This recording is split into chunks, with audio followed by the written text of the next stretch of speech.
오늘도 불륜 드라마를 찾아주셔서 감사합니다.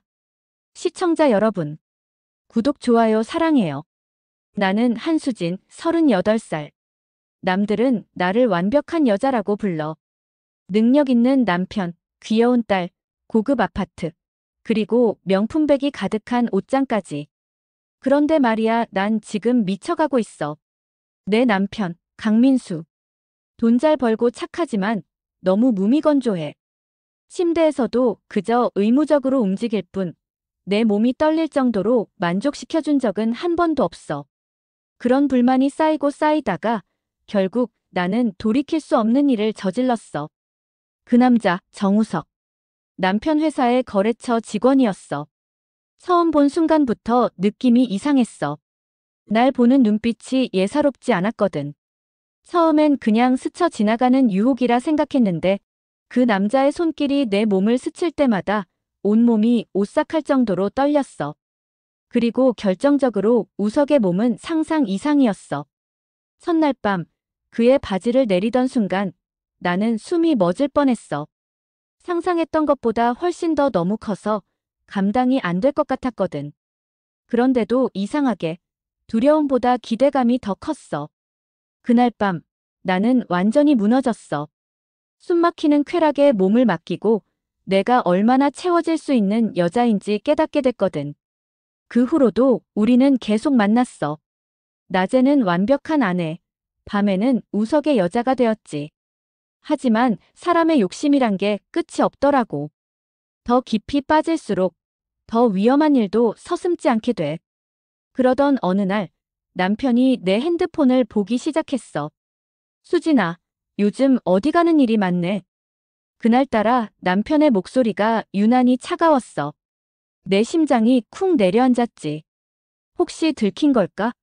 아니야, 아직은 아니야. 나는 아무렇지 않은 척 웃으며 말했다. 응. 애 학원 데려다주고 쇼핑 좀 하고 별일 없었어. 하지만 남편은 이상하리만큼 집요했어. 나도 모르게 땀이 흘렀고 내 손이 미세하게 떨렸어. 남편의 시선이 내 손끝으로 향하는 순간 나는 숨을 죽였어. 이제 어떻게 해야 하지? 나는 억지로 웃으며 손을 감쌌어. 하지만 남편의 눈빛은 날카롭게 날 꿰뚫고 있었어. 그래. 짧은 대답. 평소 같았으면 그냥 지나쳤을 텐데 오늘따라 남편의 목소리가 낯설게 들렸어. 마치 뭔가 알고 있다는 듯한 느낌. 그날 밤 나는 우석을 만났어. 아니, 만나지 않을 수가 없었어. 남편의 수상한 태도 때문에 가슴이 조여오는 기분이었거든. 호텔방에 들어서자마자 우석은 내 허리를 끌어안았어. 오늘은 왜 이렇게 떨고 있어? 그의 낮고도 깊은 목소리에 몸이 오싹했어. 나는 아무 말도 하지 않고 그의 품에 파묻혔어. 남편에게 느낄 수 없었던 뜨거운 체온, 거친 숨소리, 단단한 가슴 근육. 남편이 뭔가 눈치챈 것 같아. 내가 작게 속삭이자 우석이 피식 웃더라고. 이제 와서 무서운 거야? 그가 내 턱을 들어올리며 눈을 맞췄어. 나는 입술을 깨물었어. 무섭지. 하지만 그보다 더 무서운 건 이 관계를 끝낼 수 없다는 거야. 그날 밤 우리는 더 격렬하게 서로를 탐했어. 마치 마지막 밤인 것처럼. 하지만 세상에 비밀이란 게 오래 갈 수 있을까? 며칠 후 집에 들어왔을 때 남편이 소파에 앉아 있었어. 손에는 내 핸드폰이 들려 있었지. 그 순간 심장이 철렁 내려앉았어. 수진아. 남편의 목소리는 낮고 차가웠어. 나는 입술이 바짝 말라갔어. 이거 뭔지 설명 좀 해줄래? 남편이 핸드폰 화면을 내 쪽으로 돌렸어. 그리고 거기에는 우석과 나의 메시지들이 고스란히 남아 있었어. 그리웠어. 오늘 밤도 나랑 있고 싶지? 당연하지. 널 보면 미칠 것 같아. 순간 숨이 막혔어. 머리가 새하얘졌고 몸이 얼어붙었어. 이게 뭐야? 남편의 목소리는 평소처럼 조용했지만 그 안에 깃든 분노가 느껴졌어. 설명해봐. 나는 눈을 질끈 감았어. 이제 끝인가? 아니, 절대 이렇게 끝낼 순 없어. 나는 빠르게 머리를 굴리며 입을 열었어. 오해야. 그거 회사 동료야. 그냥 장난으로 주고받은 메시지야. 남편의 눈빛이 흔들렸어. 순간적으로 살았다 싶었어. 하지만 남편은 다시 핸드폰을 들여다보더니 조용히 한마디를 던졌어. 그럼 호텔 예약 기록은? 그 말에 나는 그대로 무너졌어. 남편은 이미 모든 걸 알고 있었어. 순간 심장이 멎는 줄 알았어. 머리가 띵하고 울리더니 다리가 풀려버렸어. 남편이 내 핸드폰을 들고 눈을 질끈 감더니 깊은 숨을 들이쉬었어. 호텔 예약 메신저, 전화 기록까지 다 확인했어. 차분한 목소리였지만 그 안에 서린 분노가 온몸을 찔러대는 것 같았어. 더 할 말 있어? 나는 입술을 꽉 깨물었어. 머리를 굴려봐도 빠져나갈 방법이 없었어. 거짓말. 이미 들통났어. 오히려 더 변명했다간 남편이 더 미쳐버릴지도 몰라. 미안해. 결국 입에서 나온 말은 그것뿐이었어. 그러자 남편이 코웃음을 치더라고. 미안하다고. 손에 쥔 핸드폰을 거칠게 던져버리더니 벌떡 일어나서 나를 내려다봤어. 그의 눈빛에서 불길한 기운이 느껴졌어. 대체 왜 그랬어? 남편의 목소리가 갈라졌어. 감정을 누르려 애쓰는 게 느껴졌어. 하지만 나는 아무 말도 할 수 없었어. 왜 그랬냐고? 그건 나도 몰라. 아니, 사실 알아. 남편과의 차가운 침대. 아무리 나를 사랑한다고 해도 내 몸을 뜨겁게 만들지는 못했잖아. 하지만 그런 말을 할 수는 없었어. 그냥 입을 꾹 다물고 고개를 떨궜어. 말해보라고, 수진아. 남편이 소리쳤어. 그토록 조용하고 점잖던 사람이 이렇게 흥분하는 걸 처음 봤어. 그때 딸 아이의 방문이 삐걱하고 열렸어. 엄마. 아이의 졸린 목소리가 들리자 남편은 잽싸게 고개를 돌렸어. 나는 반사적으로 딸에게 달려가 품에 안았어. 괜찮아, 자기야. 다시 자자. 내 목소리는 떨렸지만 최대한 평온한 척했어. 아이는 잠결이라서 그런지 눈을 비비다가 다시 방문을 닫고 들어갔어. 그 순간 남편이 나를 노려보며 이를 악물었어. 애 앞에서는 아무 일 없었던 것처럼 행동하자. 나는 고개를 끄덕였어. 무서웠어. 남편이 무슨 짓을 할까봐. 그날 밤 남편은 거실에서 잤어. 아니, 아예 뜬 눈으로 밤을 샌 것 같았어. 새벽까지도 거실에서 깊은 한숨 소리가 들려왔거든. 다음 날 아침, 남편은 출근 준비를 하면서도 한마디도 하지 않았어. 나 역시 아무 말도 할 수 없었어. 그렇게 하루, 이틀이 지나갔어. 우리는 같은 집에 살면서도 마치 남남처럼 지냈어. 남편이 나를 대하는 태도는 차갑다 못해 서늘했어. 그러던 어느 날, 나는 우석을 다시 만나기로 했어. 아니, 만나야만 했어. 이대로 무너질 순 없었어. 호텔방에서 만난 우석은 여전히 멋졌어. 커다란 손으로 내 허리를 감싸 안으며 속삭였어. 남편한테 걸렸다고. 나는 고개를 끄덕였어. 그러자 우석이 미소를 지으며 내 얼굴을 쓰다듬었어. 그럼 이제 어쩔 거야? 나는 아무 대답도 하지 못했어. 우석이 그런 나를 침대 위로 밀어 눕히며 속삭였어. 내가 방법을 알려줄까? 그 말에 나는 본능적으로 몸을 떨었어. 우석의 눈빛이 이상하게 빛나고 있었어. 그때는 몰랐어. 이 남자가 내가 감당할 수 없는 남자라는 걸. 나는 우석의 눈빛을 보며 알 수 없는 불안감에 사로잡혔어. 하지만 그 순간 그의 손이 내 허리를 감싸고 들어오자 모든 걱정이 사라졌어. 내가 감당할 수 없는 남자라면 난 더더욱 원하고 싶어. 내가 그렇게 속삭이자 우석은 만족스럽다는 듯 미소를 지었어. 그리고 그 밤 우리는 더 깊이 빠져들었어. 남편과의 차가운 침대와는 비교도 되지 않을 정도로 우석은 나를 만족시켜줬어. 하지만 문제는 그 다음이었어. 며칠 후 남편이 드디어 폭발하고 말았어. 그날도 여느 때처럼 집에 들어왔는데 거실에 앉아있던 남편이 천천히 일어나더니 내 앞에 서더라. 그의 손에는 한 장의 서류가 들려 있었어. 이거 읽어봐. 나는 조심스레 받아들었어. 그리고 그 순간 다리가 풀리는 줄 알았어. 이혼 서류였어. 더는 못 참겠어. 남편의 목소리는 낮았지만 그 안에 서린 절망과 분노가 느껴졌어. 민수야, 한 번만 더 생각해보면 안 돼? 나는 애원하듯 남편을 바라봤어. 하지만 남편은 냉정하게 고개를 저었어. 이미 충분히 생각했어. 넌 나를 기만했고 우리 가정을 배신했어. 그가 서류를 내밀었어. 사인해. 나는 손을 부들부들 떨며 서류를 내려다봤어. 한 줄 한 줄 읽을 때마다 심장이 조여오는 기분이었어. 정말 이렇게 끝나는 걸까? 그런데 그때였어. 갑자기 남편이 핸드폰을 꺼내더니 나에게 한 가지 영상을 보여줬어. 나는 화면을 보는 순간 입을 틀어막았어. 그 영상 속에는 호텔 복도를 빠져나오는 나와 우석의 모습이 담겨 있었어. 대체 이걸 어디서 구한 거지? 나는 덜덜 떨리는 손으로 핸드폰을 밀쳐냈어.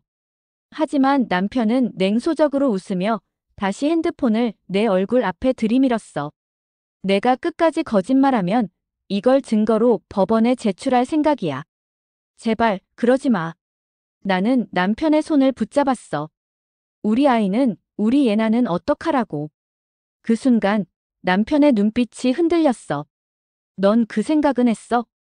그의 목소리가 떨렸어. 내가 다른 남자 품에 안길 때 우리 애가 커서 이 사실을 알게 될 수도 있다는 생각은 했냐고. 나는 아무 말도 할 수 없었어.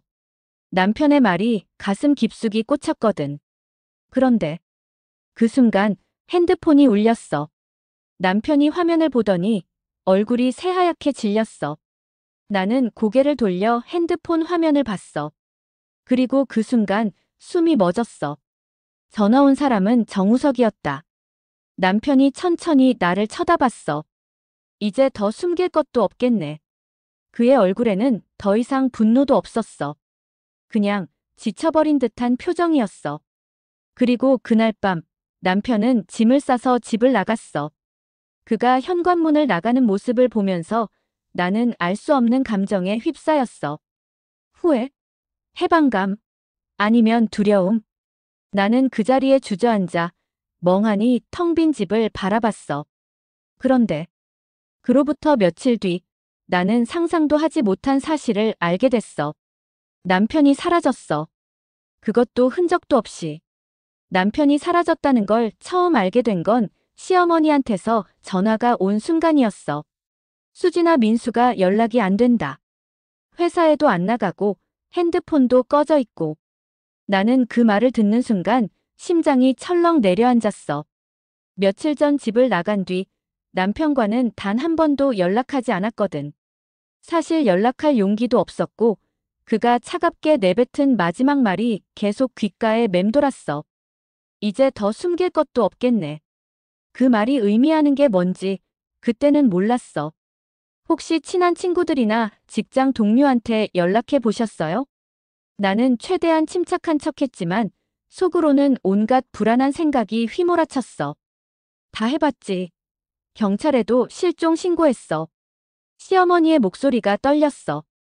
설마 민수가 무슨 사고라도 난 거 아니겠지? 요즘 힘들어 보이긴 했는데. 그 말에 나는 가슴이 철렁했어. 남편이 정말 극단적인 선택을 한 건 아닐까? 하지만 그런 사람이 아니었어. 최소한 내가 알던 강민수는 그렇게 약한 남자가 아니었어. 그런데 그는 어디로 사라진 걸까? 나는 핸드폰을 손에 쥔 채 멍하니 서 있었어. 그때 또 한 통의 전화가 걸려왔어. 이번엔 우석이었어. 나는 망설이다가 전화를 받았어. 수진아, 너 괜찮아? 우석의 다정한 목소리가 들려왔어. 하지만 오늘따라 그 목소리가 조금 다르게 느껴졌어. 우석아, 나 모르겠어. 남편이 사라졌어. 뭐? 그의 목소리가 순간 낮아졌어. 어떻게 된 거야? 나는 남편이 집을 나가고 며칠 동안 연락이 끊겼다는 걸 설명했어. 그러자 우석이 한참 동안 말이 없었어. 혹시 내 남편, 너한테 뭐라고 안 했어? 나는 그 말이 이상하게 들렸어. 뭐라고 하긴. 그냥 이혼하자고 했지. 그리고 그날 밤 짐 싸서 나갔고. 그 이후에 아무 연락도 없었어. 우석의 목소리가 미묘하게 변했어. 응. 왜?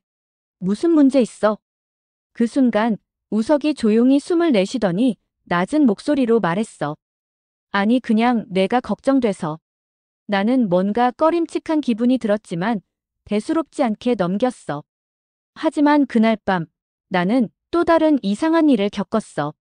집에 혼자 있는데 거실 창문 너머로 누군가 나를 보고 있는 듯한 느낌이 들었어. 처음엔 그냥 기분 탓인가 싶었는데 아무리 봐도 이상했어. 나는 조심스럽게 커튼을 젖혔어. 그런데 아파트 단지 밖 가로등 아래 서 있는 검은색 코트를 입은 남자가 보였어. 그 사람은 마치 나를 보고 있는 듯 가만히 서 있었어. 나는 순간 심장이 철렁했어. 설마 남편인가? 하지만 아무리 눈을 씻고 봐도 얼굴이 보이지 않았어. 게다가 그 사람은 몇 초 동안 나를 바라보더니 천천히 몸을 돌려 사라졌어. 그때부터였어. 이상한 일들이 계속되기 시작한 게. 하루는 아침에 현관문을 열었는데 문 앞에 이상한 종이가 놓여 있었어. 당신이 숨기고 있는 게 뭔지 다 알아. 나는 그걸 본 순간 식은땀이 흘렀어. 대체 이게 뭐야? 누가 보낸 거야? 그날 밤 나는 도저히 혼자 있을 수가 없어서 우석에게 전화를 걸었어. 우석아, 나 무서워. 집에 오면 안 돼. 우석은 잠시 침묵하더니 낮은 목소리로 대답했어. 내가 지금 갈게. 그리고 30분 뒤 우석이 도착했어. 나는 그의 품에 안겨서 떨리는 목소리로 말했어. 누가 날 지켜보는 것 같아. 그리고 이상한 쪽지가 집 앞에 놓여 있었어. 우석은 조용히 내 말을 듣더니 내 얼굴을 감싸쥐었어. 걱정하지 마. 내가 지켜줄게. 그 말에 나는 잠시 안심했어. 하지만 다음 날 더 충격적인 일이 벌어졌어. 경찰이 우리 집을 찾아왔거든. 강민수 씨의 부인 되시죠? 나는 얼어붙었어.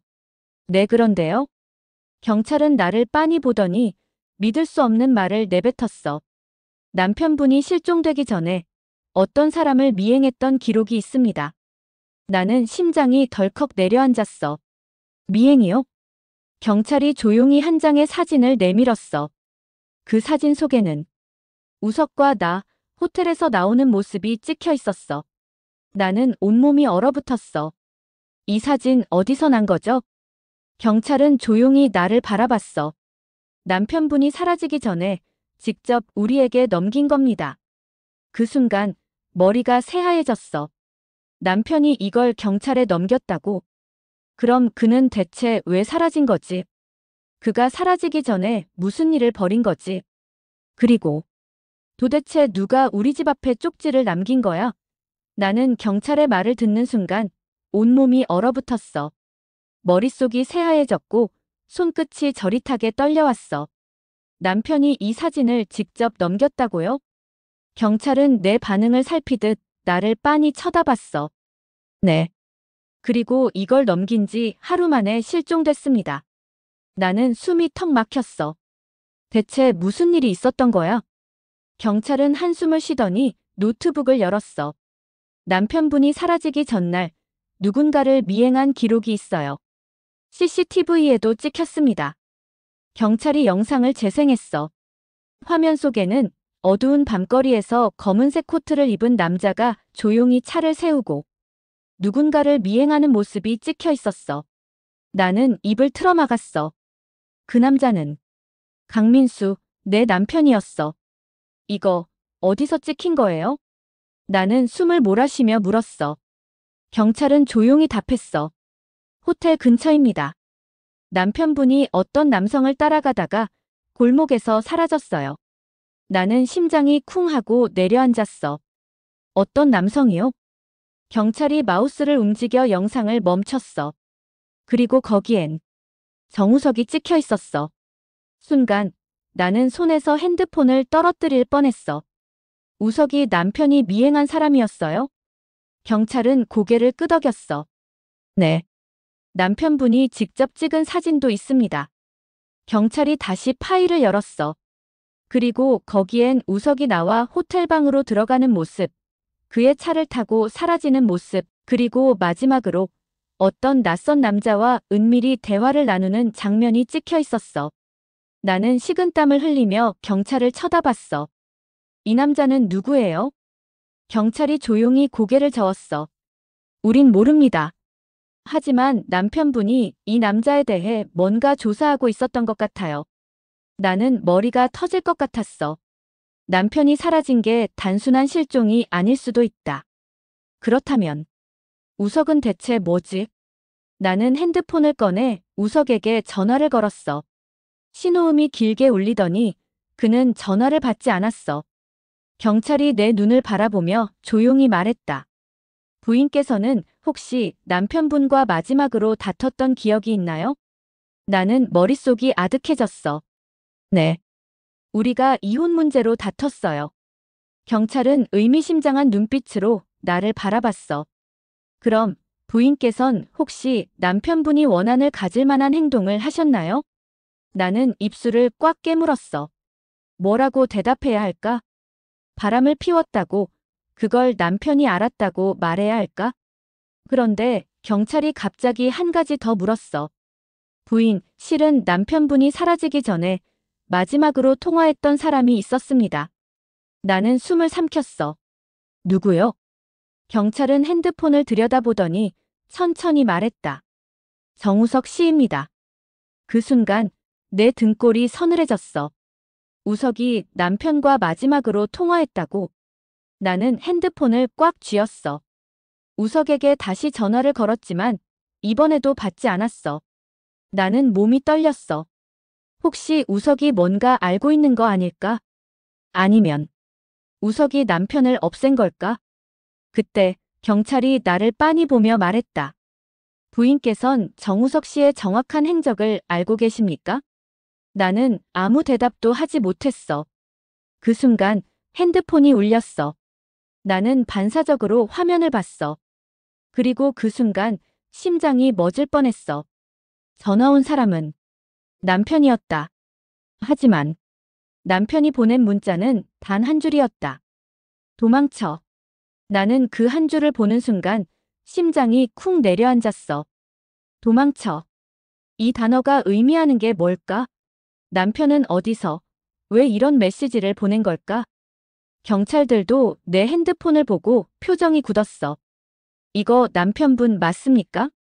나는 떨리는 손으로 고개를 끄덕였어. 네, 그런데 남편 번호는 꺼져 있었을 텐데. 경찰이 급히 뭔가를 조회하기 시작했어. 그 순간 또다시 메시지가 도착했어. 우석을 믿지 마. 너도 위험해. 나는 손에서 핸드폰을 떨어뜨릴 뻔했어. 뭐야 이게? 그 순간 초인종이 울렸어. 딩동. 경찰이 반사적으로 몸을 돌렸고 나도 식은땀이 흘렀어. 누구세요? 나는 조심스럽게 인터폰을 확인했어. 그런데 화면에 나온 사람은 정우석이었다.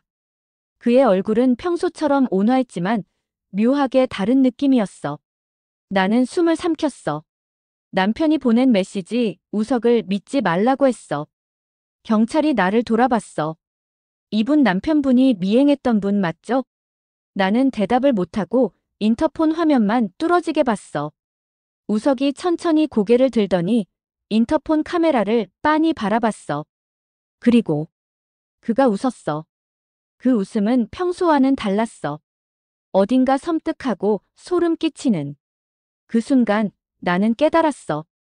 내가 잘못된 사람을 믿었다는 걸. 그리고 문 밖에서 들려오는 그의 목소리. 수진아, 나왔어. 문 열어줘. 하지만 나는 문을 열 수 없었어. 모든 게 너무 늦어버렸으니까. 안녕하세요. 저는 50대 중반의 남자이고 사업을 하는 사람입니다. 남자로 태어났음 월급을 받는 사람이 아니라 월급을 주는 사람으로 살아봐야 한다는 저희 아버지의 말씀에 어려서부터 공부 대신 사업 쪽으로 눈을 돌렸어요. 어렸을 때 친구들은 사탕을 사 먹을 때 저는 그 사탕을 팔 생각을 했으니 커서도 뭘 팔아 돈을 벌고 싶다는 생각이 들었어요. 그렇게 시작한 사업은 점차 하나둘씩 늘어나게 되었고 지금은 자리가 잘 잡힌 상태예요. 제가 아이들에 관한 사업을 하고 있는데 애기들 옷도 팔고 장난감도 팔고 용품도 팔곤 해요. 그리고 몇 년 전부터 키즈 카페를 몇 군데에서 운영하고 있습니다. 정작 이 사업을 하면서 저는 자식이 없어요. 저희 아내가 불임이거든요. 아내는 아이에 대한 욕심이 그렇게 많이 없었기에 되려 무덤덤했는데 전 속상하더라고요. 제가 워낙 아이들을 좋아했는데 이 세상에 날 닮은 자식 하나 없다는 사실이 좀 속상하긴 했어요. 하지만 아내랑 둘이 잘 살아보자 생각을 했죠. 저희 아내 워낙 처갓집에서도 애지중지하며 큰 사람이었기에 곱상했어요. 그리고 저랑 결혼 생활할 때도 말 한마디 막 해본 적 없는 조신한 사람이었죠. 제가 30대 초반부터 사업이 조금씩 잘 되기 시작하니 주변에 괜찮은 여자를 소개시켜주겠다고 하는 분들이 많았어요. 특히나 본인 딸들 소개를 해주며 한번 만나보라고 하셨죠. 20대 후반까지는 장가갈 생각도 안 했고 여자도 안 만나고 돈 버느랴 정신이 없었기에 결혼은 관심 밖이었어요. 근데 주변 친구들이 하나둘씩 장가를 가기 시작하고 아이까지 낳고 키우는 모습에 어느 순간 저도 외롭다는 생각이 들었죠. 그러던 찰나 저와 잘 알고 지내던 여사님이 한 분 계셨는데 특히 그 여사님이 굉장히 적극적으로 선자리를 주선하셨어요. 기택 씨는 장가 안 가? 장가 갈 나이 다 됐잖아. 내가 정말 잘 아는 차만 아가씨가 한 명 있거든. 이제 대학도 가 졸업한 아무것도 모르는 아가씨야. 여대 나와서 피아노 전공했는데 남자도 한번 안 사귀어 본 순수한 여자라니까. 어때? 소개 한번 받아볼래? 하며 저를 볼 때마다 그 얘기를 하셨고 매번 그 아가씨에 대한 이야기가 거의 절반이었어요. 하도 그러시길래 결국 한번 만나보겠다고 했어요. 좀 너무할 정도로 만나보라고 하셔서 마지못해 만나게 되었습니다. 만나야지만 이 이야기가 끝이 날 것 같았거든요. 그리고 제가 이 만남을 꺼렸던 것도 이 여자분이랑 나이 차이가 7살 차이나 났어요. 너무 어리면 제가 부담스러워 매번 거절을 했던 거였죠. 그렇게 전 선자리에 나갔고 거기서 알게 된 사실이 이 여성분의 어머니가 그 여사님이었던 겁니다. 이러니 본인 딸 소개 한번 받아보라고 그렇게 푸시를 했던 거였죠. 저는 여자도 잘 몰랐고 연애하는 것도 잘 몰랐기에 쑥맥처럼 상대방을 대했어요. 이날 이때까지 연애를 한 번도 안 해봤기에 어떻게 해야 하는지 잘 몰랐죠. 하지만 그거 하나는 장담을 할 수 있었어요. 사랑하는 사람이 생긴다면 정말 헌신을 다할 거라는 걸요. 근데 이분도 저의 이런 순수한 모습을 굉장히 좋아해 주셨고 저 또한 이분의 참한 모습이 마음에 들었습니다. 그래서 1년 정도 좋은 만남을 갖고 난 뒤 결혼까지 하게 되었죠. 저희 아내는 모든 걸 다 저한테 맞춰주는 사람이었어요. 착하기도 너무 착했고 일단 조용조용하고 성격 자체가 사근사근한 성격이었죠. 제가 사업을 하면서도 옆에서 스트레스 받지 않게 많이 도와준 사람입니다. 저 또한 이런 아내를 위해 아내가 하고 싶어 하는 것들은 다 해주려고 노력을 했어요. 저희 아내 대학 졸업하자마자 저랑 결혼을 했으니 해보지 못한 것들이 더 많은 사람이었죠. 그래서 저도 아내에게 자기야, 피아노 계속 치고 싶으면 말해. 내가 언제든지 자기 뒷바라지 해줄게.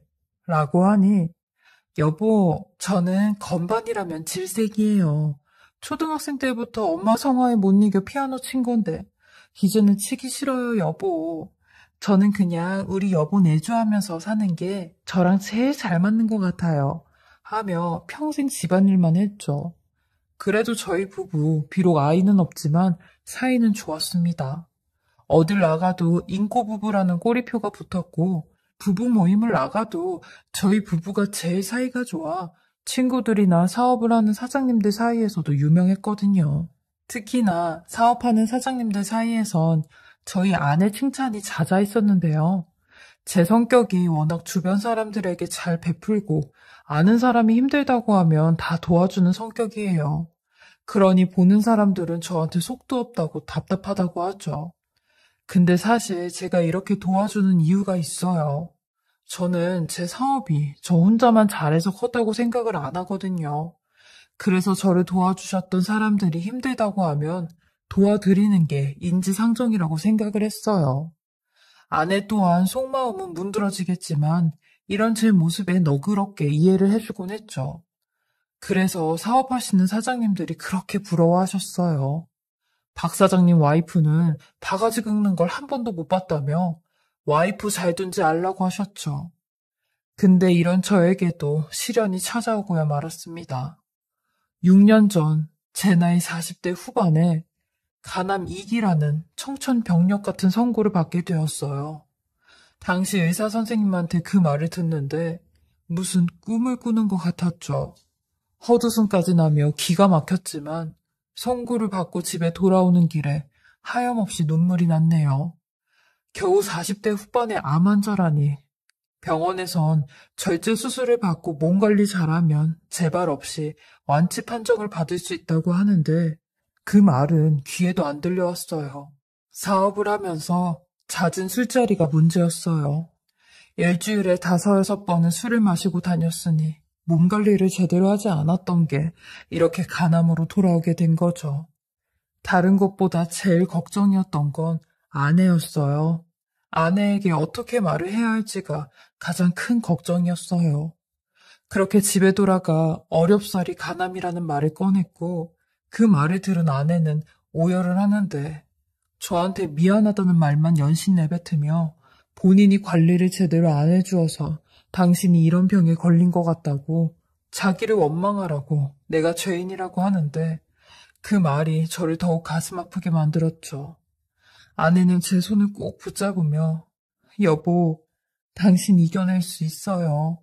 당신 여태까지 이런 험난한 바닥에서도 잡초처럼 이겨냈는데 이런 암 하나쯤은 무조건 이겨낼 수 있어요. 라며 저와 함께 병원에 가고 제 옆에서 모든 수발을 다 들어주었죠. 그렇게 전 3.2cm의 절제 수술을 받았고 정말 다행히 전이는 없어 별도 항암 치료도 하지 않았어요. 그리고 복부 CT 결과도 괜찮다고 하여 수술이 잘 되었다고 하더라고요. 정말 건강하다는 게 이렇게 소중한 일인지 몰랐어요.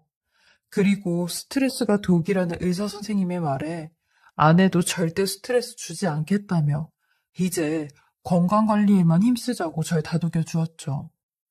근데 왜 안 좋은 일은 한꺼번에 닥친다고 하잖아요.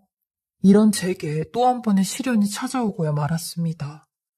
바로 저와 15년 넘게 같이 파트너로 일을 했던 황 사장이란 친구가 제 뒤통수를 치게 된 겁니다. 그것도 제가 암 수술을 받고 회복이 다 안 되었을 때 말이죠. 자그마치 몇십억이나 되는 돈을 갖고 잠적을 했는데 법인 회사 돈을 횡령한 겁니다. 이건 단순한 일이 아니라 형사사건에 해당되는 일이었어요. 저는 이 친구를 어떻게든 찾아 다시 돈을 돌려놓으라고 설득을 하려고 했습니다. 저 아플 때도 찾아와 제 손을 잡고 기도를 해준 친구였거든요. 무슨 이유가 있다고 생각을 했습니다. 절대 그럴 친구가 아니었어요. 그래서 이 친구 아내에게 연락을 했는데 세상에 몇 개월 전에 이혼을 했다고 하는 겁니다. 저보고 몰랐냐고 하는데 와, 정말 15년 동안 믿어왔던 사람에게 받는 배신이란 말도 못했어요. 전 이 일로 스트레스를 안 받을 수가 없었고 점점 더 건강이 악화되기 시작했습니다. 저희 아내는 그런 절 보며 마음 아파했고 생전 해본 적도 없던 욕을 하기 시작했어요. 저도 이런 아내의 모습을 처음 봤거든요. 그 정도로 저희 아내도 화가 많이 나 있는 상황이었죠. 아니 여보, 그 황 사장 놈 진짜 미친 거 아니에요? 어떻게 당신 등에 칼을 꽂을 수가 있냐고요. 내가 그 인간 말종 같은 놈 어떻게든 잡아서 단두대에 올리고 말 거예요. 당신하고 함께한 세월이 고작 그 돈이 더 중요하대요? 당장이라도 그 버러지 같은 인간 내 손으로 아주 없애버리고 싶어요. 라며 곱상한 아내 입에서 이런 험한 말들이 튀어나오는데 그만큼 아내도 제가 황 사장을 얼마나 믿었는지 알았던 거죠.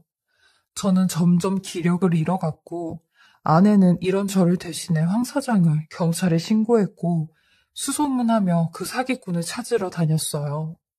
저는 저 때문에 이런 고생을 하는 아내에게 미안했고 죄스러웠습니다. 평생을 곱게 살다가 노년에 이런 고생을 해야 하니 아내 얼굴조차 제대로 볼 수가 없었죠. 그리고 더 감동인 게 저희 천사 같은 아내, 저를 살리겠다며 항암 효과에 좋은 버섯을 따러 직접 산으로 다녔어요. 산에 있는 버섯들이 시중에 파는 버섯보다 더 귀하다며 몸에 좋은 것들은 죄다 다 따온다고 하며 나갔죠. 이런 아내에게 미안하고 고마울 따름이었습니다. 제가 처복이 많은 사람이었죠. 그러던 어느 날 아내가 본인 사촌 언니 부부를 따라 강원도 산골짜기로 버섯과 약초를 캐러 간다는 겁니다. 이번엔 한 이틀 정도 집에 못 들어올 것 같다고 하는데 저는 미안한 마음도 들었지만 무엇보다 마음이 편치 않아 그렇게까지 안 해도 된다며 가지 말라고 했습니다. 나 고친다고 당신까지 병나면 안 되니까 가지 마. 그리고 당신 사촌 언니네 부부는 위험한 곳으로 많이 가잖아. 그러니까 그냥 집에 있어 라고 했죠. 근데 아내는 기어코 새벽에 저 몰래 강원도로 가버린 겁니다. 아내는 연락을 해도 연락도 안 받고 사촌 언니네 부부는 연락처도 아예 몰랐어요. 그리고 그날따라 이상하게 무슨 안 좋은 일이 생길 것 같은 불안한 느낌이 계속 들었어요. 제가 사업을 오랫동안 하다 보니 이런 촉이 꽤 좋은데 그날은 이상하게 더 그랬죠. 그러다 아내가 법인 차량을 갖고 나간 걸 알게 되었습니다. 법인 차량은 운행일지 때문에 자동차 위치 추적기가 달려져 있었거든요. 그게 생각이 난 거죠. 그래서 곧장 위치 추적기 어플로 차량의 현재 위치랑 이동 경로를 실시간으로 보게 되었는데 진짜 아내의 말대로 어디 강원도를 향해 가고 있더라고요. 저는 그걸 보자마자 무조건 아내를 데리고 와야겠다는 생각이 들었고 저 대신 운전을 해줄 수 있는 제 친동생에게 연락을 해 같이 좀 가자고 했습니다. 그렇게 전 아내의 뒤를 따라갔죠. 아내는 휴게소도 몇 번씩 들려서 다시 출발을 했기에 저희와 거리가 점점 좁혀져 갔고 어느 한 곳에 멈추게 되었습니다. 저희도 한 몇십 분 뒤에 아내의 차가 주차되어 있는 곳에 도착을 했고 어느 한적한 산 모퉁이였어요. 아내가 타고 온 차도 보였고요. 그리고 동생과 함께 아내를 찾으러 다녔는데 얼마 못 가 수상한 집 같은 컨테이너가 덩그러니 놓여져 있는 겁니다. 그리고 그곳에 다가갈수록 사람의 목소리가 들려오는데 저는 혹시나 하는 마음에 밖에서 누구 계신가요? 라고 큰 소리로 물어보니 이윽고 어떤 남자가 문을 열어 나오는데 전 그 남자를 보고 할 말을 잃고야 말았습니다. 그 사람은 바로 저를 배신하고 자취를 감춘 황 사장이었으니까요.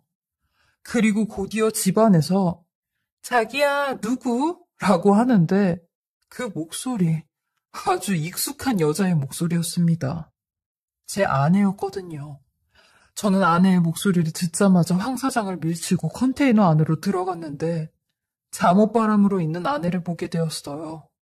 그 모습에 저는 완전히 정신이 나갔고 손에 잡히는 대로 물건을 집어던지며 니들 지금 여기서 뭐하고 있는 거냐? 왜 니네 둘이 같이 있는 거냐고 라며 소리를 질렀어요. 그러니 황 사장이 제 앞으로 뛰어오더니만 무릎을 꿇고 머리를 바닥에 박으며 박 사장 이거 다 오해네 오해. 다 당신 와이프가 나를 이 산에서 발견한 거야. 라는 말도 안 되는 소리를 짓거리고 있는데 전 그런 황 사장을 이렇게 멱살을 잡으며 너 지금 내가 웃음냐고 했어요. 사기꾼 잡으러 간 여편네가 잠옷바람으로 이러고 있는 게 말이나 되는 소리냐며 너는 진짜 사람이 아니라 짐승이라고 난리를 쳤죠.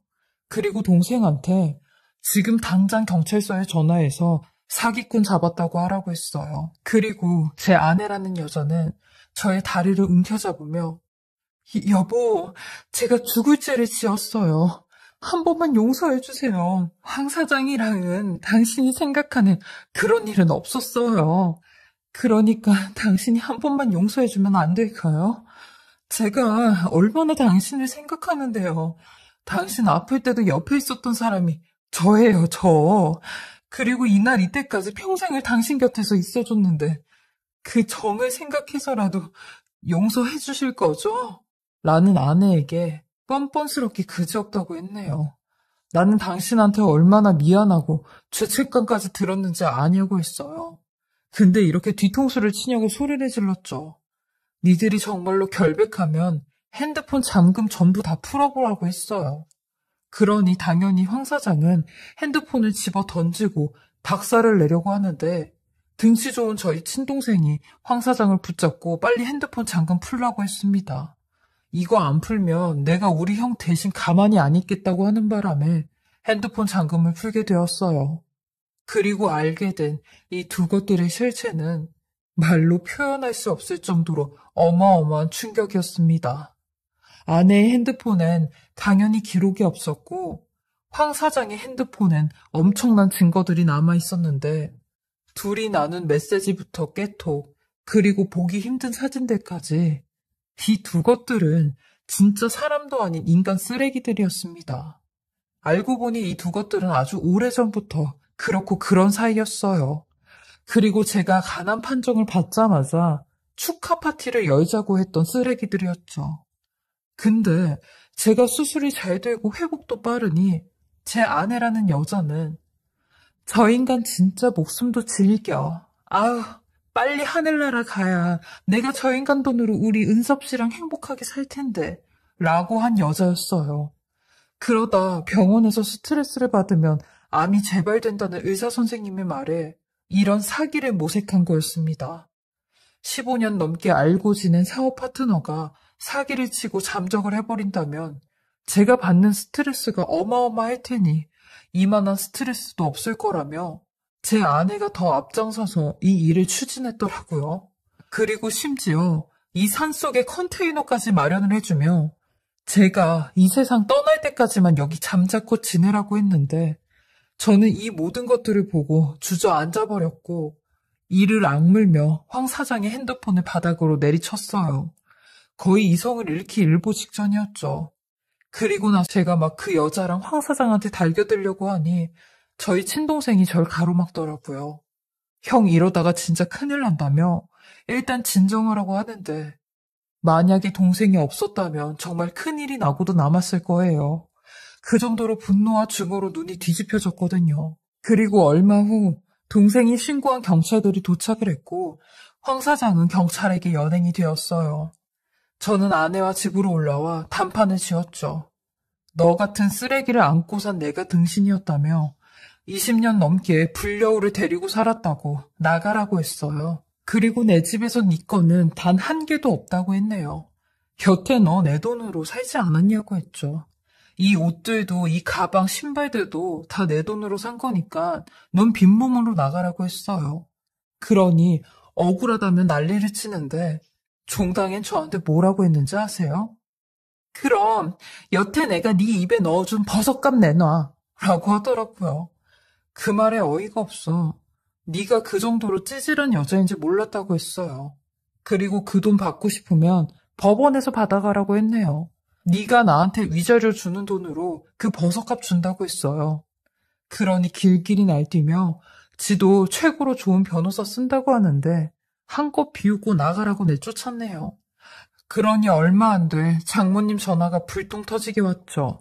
저는 받지도 않았습니다. 그 여자랑 관련된 사람들 번호는 전부 다 차단했어요. 그리고 이혼 소장 접수했고 얼마 안 돼 모르는 번호로 전화가 한 통 왔습니다. 아내였죠. 아내는 끝까지 지 자존심을 세우며 나 선보고 당신이랑 결혼했을 때도 엄마 때문에 억지로 결혼한 거야. 나 취직한 거라고. 당신이 좋아서 결혼한 게 아니라 나 대학 졸업하고 편하게 당신이 갖다 주는 돈 쓰려고 만만해 보이는 당신 꼬셔서 결혼한 거라고. 아주 약올라 죽겠지? 소장 왔던데 아주 잘 받았어. 그래, 법원에서 보자고 라며 소리를 질렀죠. 하지만 법은 아내의 말과는 다르게 호락호락하지 않았어요. 저는 이 여자한테 위자료랑 피해보상 다 받아냈고 재산 분할에서도 제 기여도가 매우 큰 점을 고려해 아내에게는 20% 떼어주었습니다. 아주 만족한 결과였죠. 제 변호사가 말하길 원래 전업주부한테는 30% 떼주면 거의 최대로 주는 거라고 했는데 저희 부부는 애도 없어서 아내가 육아도 한 번 안 했고 집안일도 평생 가사 도우미 아줌마를 썼기에 가사 노동도 없었죠. 그렇기에 20% 떼주면 아주 만족한 분할이라고 했습니다. 맘 같아선 제 피 같은 재산 한 푼도 주고 싶지 않았는데 이 정도로 만족했죠. 그리고 아내한테 받은 위자료랑 피해보상으로 그깟 버섯값 던져주고 나왔습니다.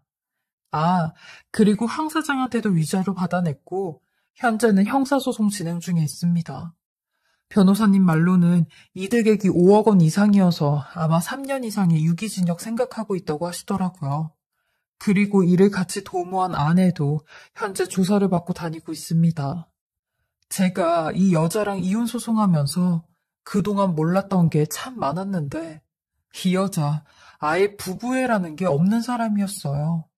아내는 제가 다른 사람들에게 베풀고 도와준 걸 이해해주는 게 아니라 그냥 자기랑 상관이 없다고 생각을 했기에 이해해주는 척 했던 거였더라고요.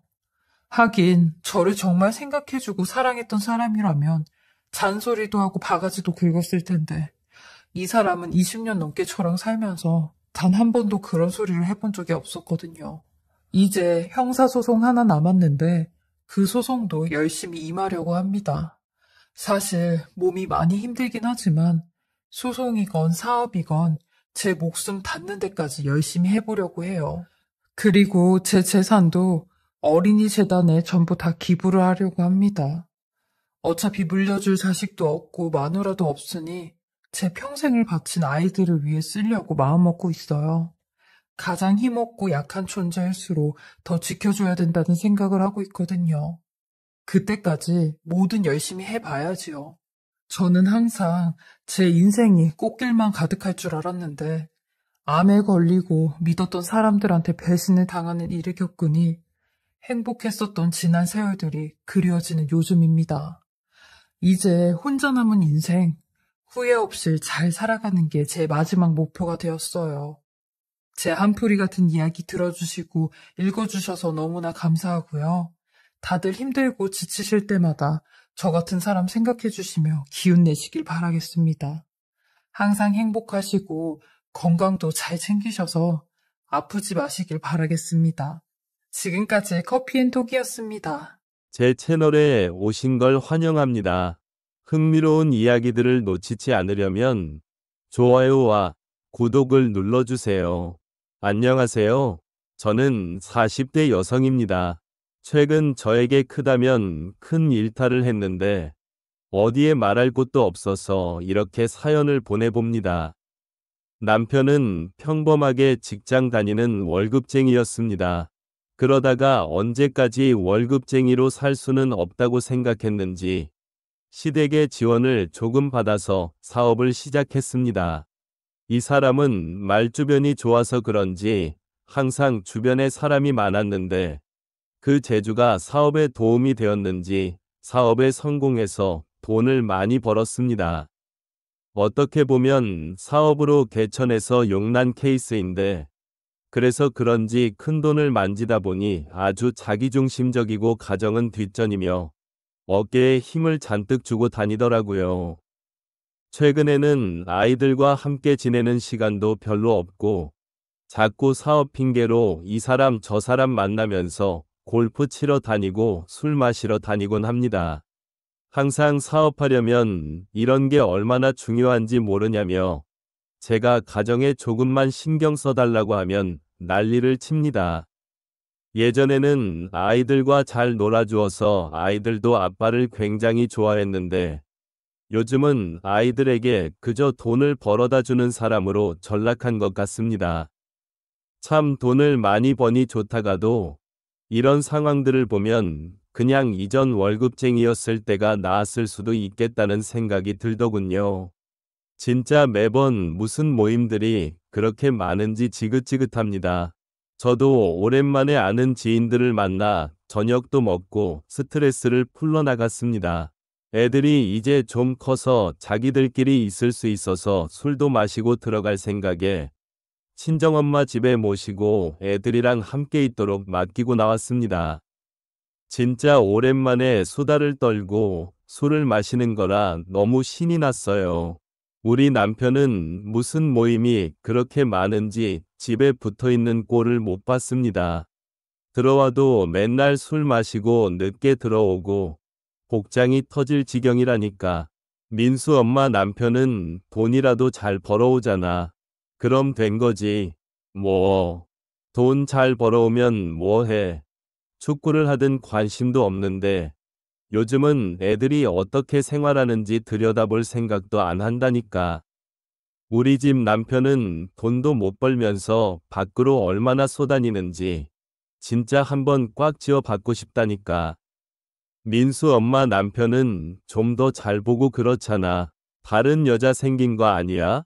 의심해 봐야 된다니까. 남자들은 동문이 많아지면 한눈 팔게 되어 있어. 맞아. 내가 봤을 땐 여자 생긴 것 같더라. 여자 생기거나 말거나 오차까지 달리든 말든 나도 사람 같은 건 신경 안 쓰고 돈이나 따박따박 많이 갖다 주면 상관없지. 뭐. 그래. 요즘 남자들만 여자 끼고 바람 피고 그러는 거 아니야.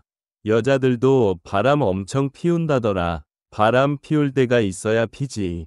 다 늙어서 남자 만나기나 할 수 있겠냐고.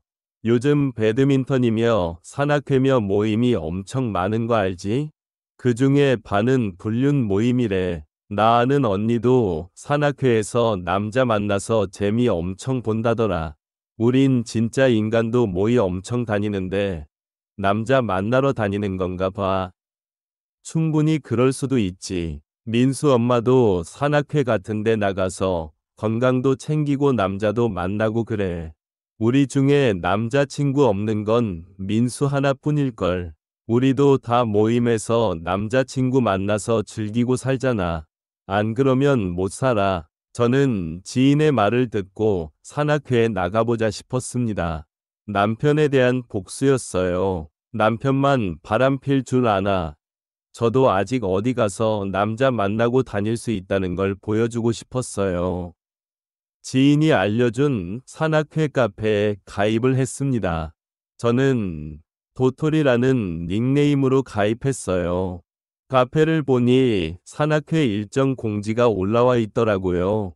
그래서 저는 이번 일정에 참여해보자고 생각했습니다. 여기는 제법 크게 운영을 해서 그런지 버스를 대절해서 산을 타러 가더라고요. 처음 모임에 나가는 건데 사람들이 꽤 많이 있었습니다. 다들 구면인지 서로 인사 나누느라 바쁘더라고요. 안녕하세요. 오늘 처음 오셨죠? 네, 맞아요. 오늘 처음 왔어요. 잘 오셨어요. 산 올라가서 맑은 공기 마시고 맛있는 것도 먹고 내려오면 힘들거나 지친 일이 있을 때 속이 다 풀려요. 오늘은 오르기 쉬운 산이니까 힘내서 정상까지 같이 가요. 네, 감사합니다. 잘 부탁드려요. 한 남자가 다가와서 친절하게 챙겨주더라고요. 고마웠습니다. 버스에서도 옆에 앉아서 대화를 많이 나눴어요. 버스가 도착해서 멈췄고 저희는 산을 오르기 시작했습니다. 평소에도 운동을 자주 하고 있어서 그런지 초반에는 오르기 괜찮더라고요. 그런데 중반쯤 되니 점점 지쳐갔습니다. 와, 오늘 처음 산행하시는데 되게 잘 따라오시네요. 이제 점점 힘드네요. 먼저 올라가세요. 천천히 따라갈게요. 아니요. 같이 가야 재미있죠. 너무 무리하지 말고 천천히 가요. 다른 사람들보다 조금 천천히 산을 오르고 있었습니다. 다들 체력이 대단하더라고요. 그런데 중간중간 다들 다른 길로 빠지더라고요. 저쪽 길은 무슨 길이길래 저쪽으로 가요? 저기는 정상까지 돌아가는 길이에요. 숲이 많아서 일반적으로는 잘 안 다니는 곳이죠. 근데 요즘은 다들 산 말고 다른 거 하러 가는 길이에요. 이 맑은 공기에 예쁜 풍경 보면서 하면 정말 색다른 기분이 들거든요. 대부분 각자 짝 맞춰서 산을 타러 오는 사람들이 더 많아요. 그냥 정상까지 올라가는 사람들은 별로 없어요. 아, 그렇구나. 그렇게 다른 사람들이 빠지는 길을 뒤로 하고 저는 정상을 향해 올라갔습니다. 정상에서 싸온 도시락을 조금 먹었어요. 정말 꿀맛이더라고요. 도시락을 먹고 조금 기다리니 옆길로 빠졌던 사람들이 올라오기도 하더라고요. 몇 명은 보이지 않았는데 내려간다고 해서 물어봤어요. 아직 안 온 사람들이 있는 것 같은데요. 아마 벌써 내려갔을걸요. 그냥 정말 딱 그것만 하고 내려가는 사람들도 있거든요. 내려가서 버스를 타니 먼저 와 있는 사람들이 있더라고요. 가까운 식당 예약을 해놓고 같이 막걸리와 전을 먹었어요. 산 정상에서 도시락 먹은 것도 맛있었지만 이게 정말 맛있었습니다. 다른 사람들이랑 막걸리 한잔하면서 얘기 나누다 보니 점점 가까워졌어요. 다음 산행에 대해 이야기를 해주더라고요. 조금 거리가 있는 곳으로 가는 거라 숙박을 하고 올 생각이라고 했습니다. 카페에도 공지하겠지만 갈 생각이 있는 사람들은 미리 인원 파악해야 하니 꼭 댓글을 남기라고 하더라고요. 정연 씨, 가실 거죠? 같이 갔으면 좋겠는데 이 남자가 같이 가자고 하니 같이 가야 될 것 같았습니다. 네, 가야죠. 너무 재미있겠어요. 결혼하고 아이를 낳고 나서 혼자 이렇게 놀러 외박한 적은 없어서 굉장히 설레고 떨리더라고요. 남편은 어차피 얘기해봤자 집에 없을 테고 친정에 아이들을 맡기고 가기로 했습니다. 놀러 갈 생각에 너무 설렜어요. 놀러 가기로 한 날이 되었고 대절한 버스를 타고 목적지로 향했습니다. 다들 버스 안에서부터 노래 부르고 난리가 났더라고요. 너무 재미있었습니다. 저희는 또 산을 오르기 위해 도착했습니다. 역시나 몇몇 무리를 지어서 출발했어요. 정연 씨, 우리 오늘은 이쪽 길로 갈래요? 좋아요. 성훈 씨는 오늘 다른 길로 가자고 요청했습니다. 저는 이럴 목적으로 온 거기 때문에 좋다고 했어요. 드디어 본격적인 일탈이 시작되었습니다. 숲이 우거진 길 쪽으로 가더라고요. 살짝 무섭기는 했지만 설레는 두근거림이 더 커서 성훈 씨의 손을 잡고 열심히 따라갔어요. 한참을 깊숙한 쪽으로 오다 보니 사람이 없고 한적하더라고요. 성훈 씨가 제가 메고 있던 배낭을 내려놨습니다. 정연 씨, 처음 봤을 때부터 너무 예뻐서 이러고 싶었어요. 성훈 씨는 저에게 키스를 해왔습니다. 다른 남자랑 키스를 해보는 게 얼마만인가 싶은데 심장이 너무 빠르게 뛰었어요. 남편과는 몇 년이 되었는데 정말 너무 좋았습니다. 그렇게 저는 처음으로 야외에서 그것도 산속에서 해봤어요. 굉장히 설레고 색다르더라고요. 너무 좋았습니다. 너무 좋아요. 성훈 씨.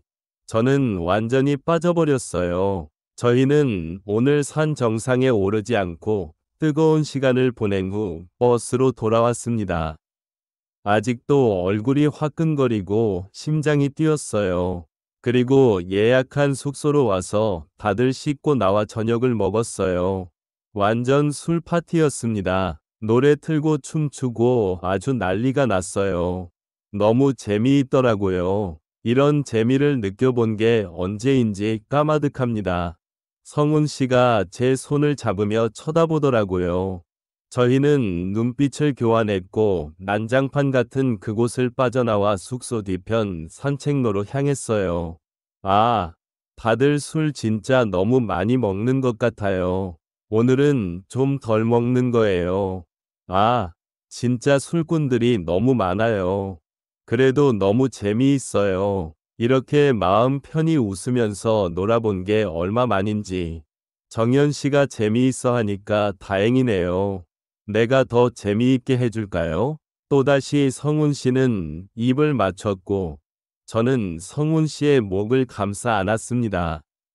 인적이 드문 산책로라 사람이 없기는 했지만 혹시나 누가 들어올까 노심초사하면서도 그게 더 좋더라고요. 그렇게 또 다시 뜨거운 시간을 보냈어요.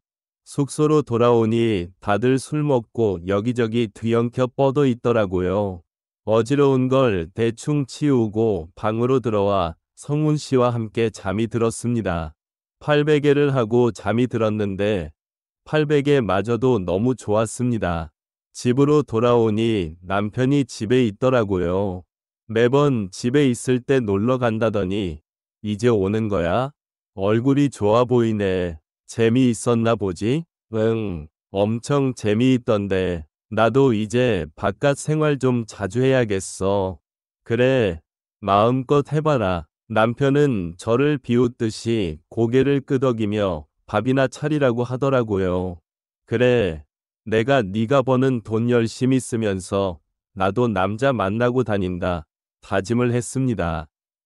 역시 나이를 먹어도 연애를 하고 남자를 만나야 하나 봐요. 더 열심히 자기 관리를 하게 되더라고요. 요즘 성훈 씨랑 데이트하는 게 너무 좋아. 하루하루가 행복합니다. 남편 놈은 제가 그러거나 말거나 매일 외박을 하고 밖으로 돌아다니고 있어요. 정말 이제는 부부라기보다는 아이들의 엄마, 아빠로서 동거만 하는 사이 같네요. 차라리 월급쟁이 남편이었을 때가 우리 가족에게는 더 좋았던 것 같아요. 돈이 많아지니 사람이 어쩜 저렇게 바뀔 수 있는지. 이미 그 사람과 똑같아지는 저도 할 말은 없지만 가끔 아주 가끔은 그 옛날이 그립습니다. 제 이야기를 들어주셔서 감사합니다. 좋아요와 구독을 눌러서 저를 응원해주세요. 응원해주세요. 제 채널에 오신 걸 환영합니다. 흥미로운 이야기들을 놓치지 않으려면 좋아요와 구독을 눌러주세요. 요즘 정말 꿈 같은 일이 벌어져서 어쩔 줄 모르는 대학생 남자입니다. 어떻게 보면 다들 한 번쯤은 꿈꿔봤을 법한 로망인데 이게 친구 누나들이라 보니 뭔가 마음이 불편하네요. 저에게는 고등학생 때부터 친하게 지냈던 친구가 있습니다. 친구는 막내로 집안에서 굉장히 사랑을 많이 받고 자란 것 같았어요. 이 친구와는 각자 원하는 대학에 진학한 후에도 집이 가까워서 자주 만나는 사이입니다. 친구에게는 누나가 2명 있습니다. 첫째 누나는 30살, 둘째 누나는 28살입니다. 아무래도 나이 차이가 많이 나다 보니 항상 친구 집에 놀러 가면 저희를 어린아이처럼 대했습니다. 가끔 친구들이 그런 모습을 보곤 어이없어 했지만 한편으로는 몸매도 좋고 예쁜 누나들이 잘 챙겨주니까 부럽다고 말하곤 했습니다. 이제 성인이 되었으니 친구들과 만나 술도 마시고 했는데 이 친구는 통금 시간이 있다며 항상 12시가 되기 전에 집에 가곤 했습니다. 누나들이 12시 전에 안 들어오면 난리가 난다며 항상 집에 들어갔어요. 자주 본 것은 아니지만 누나들을 볼 때마다 둘 다 좀 특이하긴 했습니다. 친구는 항상 얘기했어요. 진짜 우리 누나들이 또라이 같다, 미어. 맨날 누나들 욕을 했습니다. 맨날 누나들 그늘에 갇혀 살던 친구가 이제 성인이 되었으니 누나들이 귀찮고 그럴 만도 하겠죠. 맨날 누나들이 시키는 대로 하다가 요즘은 가끔 반항도 한다는데 씨알도 안 먹힌다고 하더군요. 어떻게 보면 조금은 불쌍했습니다. 성인이 되어서도 누나들 그늘에 갇혀 산다는 게 참 불쌍하더라고요. 야, 너는 이제 성인인데 왜 맨날 누나들한테 잡혀 있냐? 성인 됐는데 우리 클럽도 가고 그래야지. 맨날 12시 전에 가는 신데렐라가 뭐냐? 말도 마. 통금 시간 넘기면 둘이서 양쪽 귀에 피 터지게 잔소리를 얼마나 하는데 너는 그 고통을 몰라. 이제 좀 강하게 나가봐. 너 여자친구도 안 만들 거야? 여자친구 생기면 여행도 다니고 그럴 텐데 통금이 웬 말이야? 아, 몰라. 우리 누나들을 보면 나한테 쉬지 않고 잔소리할 여자도 없을걸. 진짜 상상 초월 또라이들이야. 어떻게 그런 사람들이 나왔나 몰라. 하긴 너네 집 놀러 갈 때 가끔씩 너네 누나들을 보면 기가 새 보이긴 했어. 장난 아니야. 그리고 나이 먹더니 야한 농담도 아무렇지 않게 하고 대놓고 하는데 진짜 민망해 죽겠단 말이야. 나는 누나가 없어서 어떤지 모르겠다. 궁금해하지도 마라. 누나는 없는 게 나아. 그렇게 얘기하다가 12시가 되기 전에 친구는 또 떠났습니다. 즐거운 대학 생활을 하면서 저는 소개팅도 많이 하고 친구들과 술도 많이 마시러 다녔어요. 살짝 썸 타는 여자도 생겼고요. 그런데 친구는 매번 12시 전에 들어가니 대학에서도 신데렐라라는 별명이 생겼다고 하더군요. 너무 불쌍했습니다. 어느 날 친구에게서 술 마시자는 연락이 왔어요. 오늘 부모님이 안 계시니까 그냥 우리 집에서 술 먹고 자고 가라고 하더군요. 자기도 술을 좀 먹을 만하면 자꾸 집에 들어가야 하는 시간이 다가오니 답답하다고 오늘은 끝까지 마셔보자고 했습니다. 그래서 친구를 위로해주고 이 형님은 썸 타고 있다고 염장이나 지르고 와야겠다고 생각했습니다. 친구가 배달시켜 먹고 술이나 사오라고 해서 술을 사서 직접 집으로 갔습니다. 왔냐? 누나들은 어디 가셨는지 몰라. 또 술 먹고 들어오겠지. 신경 쓰지 마. 근데 나 자고 가도 되니? 너네 누나들이 싫어하지 않아? 상관없어. 어차피 엄마 아빠 없으면 남자도 데리고 와서 자고 그래. 제정신이 아니야. 그건 좀 심했다. 뭐 시킬 거냐? 배고파. 족발 어때? 속보표치 부족발이랑 반반 시키자. 친구와 축구를 보며 족발을 열심히 뜯고 술을 마셨습니다. 한참 먹고 있는데 비밀번호 누르는 소리가 들리더니 친구의 둘째 누나가 들어왔어요. 동현이 오랜만이네. 안녕하세요. 누나, 오랜만에 뵙네요. 자식, 어른 되더니 엄청 남자다워졌네. 근육도 있고, 운동하니? 아니요. 그냥 가끔씩 해요. 우리 승민이도 좀 데리고 운동하러 가. 참 말라서 남자다움이 없어. 아, 누나 자꾸 그런 소리 하지 마요. 그냥 들어와요. 왜? 오랜만에 동현이 봐서 좋아서 그러지. 뭐 더 먹을래? 더 시켜줄까? 아니요. 괜찮아요. 이거 양도 많아요. 누나도 같이 드실래요? 그럴까? 그럼 먹을게. 하나 더 시켜. 누나가 사줄게. 아, 제발 눈치 좀 챙겨. 누나가 옆에서 왜 끼어? 동현이 뭐 먹을래? 저는 다 잘 먹으니까 누나가 먹고 싶은 걸로 드세요. 그럼 치킨이랑 떡볶이 시켰다. 언니는 어디야? 큰 누나 부르지 마라. 큰 누나 오면 정신없어. 지금까지 안 들어오는 거 보면 100% 술 마시고 있는 거야. 술 취하면 감당 안 돼. 연락하지 마. 알겠어. 나 씻고 나올 테니까 먹고 있어. 치킨이랑 떡볶이는 누나가 시켰다. 아, 괜히 일찍 들어왔다. 망했네. 평소에 불금이면 밖에서 놀 인간이. 누나, 여전히 이쁘시네요. 이쁘긴 무슨. 그런 소리 하지 마. 진짜 줄 알아. 친구와 다시 축구를 보며 술을 마셨습니다. 둘째 누나는 씻고 나왔어요. 머리도 대충 말리고 나시에 반바지를 입고 나왔더라고요. 솔직히 친구 누나라 해도 눈이 계속 가는 건 어쩔 수 없었습니다.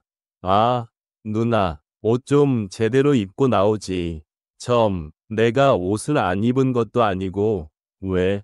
너 사춘기냐? 요즘 왜 이렇게 까칠해? 사춘기는 무슨. 누나들이 자꾸 나한테 자유를 안 주니까 이러는 거야. 야, 12시까지 늦으면 됐지. 그만 좀 해. 근데 가끔 누나들이 귀찮을 때가 있지 않냐? 아, 죽겠다. 둘이 티격태격하는 모습을 보니 꼭 톰과 제리를 보는 것 같았습니다. 주문한 음식이 도착했고 누나와 함께 술 마시면서 먹었습니다. 오랜만에 만나서 이런저런 얘기를 많이 했어요. 한참 술 마시면서 먹고 있는데 첫째 누나가 들어오더군요. 뭐야? 왜 나만 빼고 먹고 있냐? 치킨이랑 떡볶이 많이 남았어. 안녕하세요. 동현이 오랜만이야. 우와, 술 냄새. 얼마나 마셨길래? 회식 있어서 좀 마셨지. 직장인의 서러움을 네가 알겠냐? 아, 누나 너무 취했어요. 방에 들어가서 주무세요. 저도 더 먹을 거예요. 술에 취한 첫째 누나는 방에 들어가서 눕더니 나왔어요. 저기, 진짜 맨날 술에 저렇게 취할 정도로 마시면서 집 찾아오는 거 보면 신기해. 누나 일이 힘드신가 보다. 술을 마시다 보니 친구도 많이 취한 것 같더군요. 먹고 죽자는 말만 하고 골아떨어지기 일보 직전이었습니다. 야, 승민아, 들어가서 자. 겨우 이거 먹고 취한 거야? 너 동생이지만 정말 남자답지 못해. 저는 끙끙거리며 친구를 방에 눕혔습니다. 아, 진짜 무겁네. 친구를 데려다 놓고 다시 누나와 술을 마셨습니다. 동현아, 여자친구 있어? 아니요. 여자친구는 없고 그냥 썸 타는 정도예요. 여자 한 번도 안 사귀어 봤어? 고등학생 때 잠깐 썸 탔지만 아직 사귀어 본 적은 없어요. 이제 성인도 됐으니 얼른 여자친구 만들어야죠. 여자들도 잘하는 사람 좋아하는 거 몰라? 아, 뭐 여자나 남자나 다 똑같죠. 동현아, 자신 있네. 그럼 얼마나 자신 있는지 한번 볼까? 어떻게 해야 여자가 좋아하는지 누나가 알려줄게. 그러면서 누나가 저에게 키스를 했어요. 와, 친구 누나와 키스를 하다니. 머리로는 안 된다고 생각하면서도 몸은 저도 모르게 어느새 누나의 얼굴을 붙잡고 키스를 하고 있더라고요. 누나는 거실에서 혹시나 친구가 나올까봐 그런지 키스를 하면서 저를 방으로 끌고 들어갔습니다. 저는 깜짝 놀랐어요. 첫째 누나가 잠들어 있는 방으로 들어가서 너무 당황했습니다. 여기서 괜찮아. 신경 쓰지 마. 누나는 말 한마디로 사람을 미치게 할 줄 알더라고요. 다시 누나와 뜨거운 키스를 나눴습니다. 그러다가 첫째 누나가 깼어요. 와, 큰일 났다 생각했습니다. 뭐야? 너희 둘이 뭐하니? 나도 깨어 있어야지. 저는 이게 무슨 상황인가 싶었어요. 갑자기 첫째 누나도 같이 끼어들더니 결국 셋이서 함께 하게 되더군요. 굉장히 당황스러웠습니다. 하지만 있을 수 없는 이 상황에서 저는 너무 흥분이 되어 누나들과 뜨거운 시간을 보냈습니다. 친구가 부모님이 안 계실 때 가끔 누나들이 남자를 데리고 와서 잘 때도 있었다고 했는데 그때마다 같이 뜨거운 밤을 보내곤 했더라고요. 친구 말대로 정말 범상치 않은 생각을 가진 누나들이었습니다. 저는 인생에서 있을 수 없는 뜨거운 시간을 보낸 게 믿기지 않았습니다. 평범하지 않은 경험을 해서 이제 평범한 관계를 할 때 만족하지 못하면 어쩌지 걱정이 되었습니다. 저는 아무 일 없던 듯 친구 방으로 돌아와 다시 잠을 잤습니다. 그리고 다음 날 일어났을 때 누나들은 저를 보며 아무렇지 않게 대하고 친구가 안 볼 때면 윙크를 하며 저를 놀리더군요. 저 이만 가볼게요. 조심히 가. 동현아, 꼭 또 놀러와. 네. 안녕히 계세요. 그렇게 저는 친구 집에서 나왔습니다. 꼭 또 놀러 오라. 는 누나의 말이 계속 머릿속에서 맴돌았습니다. 너무 좋은 시간이었지만 친구 얼굴 보기가 민망해서 계속 누나들과 그래도 되는 걸까 고민이 됩니다. 괜히 친구에게 들키기라도 하면 저를 다시는 안 볼 것 같았거든요. 그냥 누나들과의 관계를 여기서 끝내는 게 맞는 거겠죠? 아니면 한 번만 더 해봐도 되는 걸까요? 제 이야기를 들어주셔서 감사합니다. 좋아요와 구독을 눌러서 저를 응원해주세요. 응원해주세요.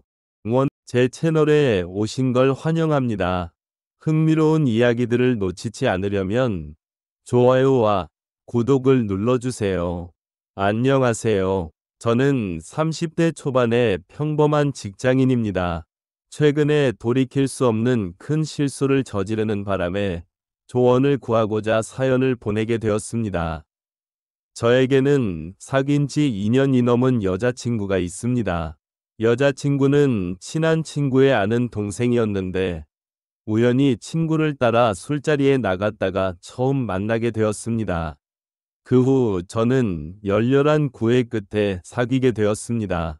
처음 본 순간부터 이 여자다 싶었어요. 제 이상형이 박보영 같은 스타일이었는데 여자친구는 정말 박보영처럼 작고 아담한 체구에 쌍꺼풀이 없지만 큰 눈, 하얀 피부, 동글동글한 코, 모든 것이 다 예뻤습니다. 여자친구와는 나이 차이가 좀 나지만 처음 만났을 때 여자친구는 아직 대학생이었고 저는 직장인이라서 나이 차이와 신분 차이가 조금 부담스럽게 느껴졌었나 봐요. 여자친구는 처음에는 약간 거리를 두는 듯했지만 저는 포기하지 않고 조금씩 다가갔고 마침내 여자친구도 저를 좋아하게 되어 우리는 사귀게 되었습니다. 정말 행복했습니다. 이상형인 여자와 사귄다는 것은 정말 큰 행복이었어요. 그런데 저는 이렇게 완벽한 여자친구에게 해서는 안 될 큰 실수를 저지르고 말았습니다.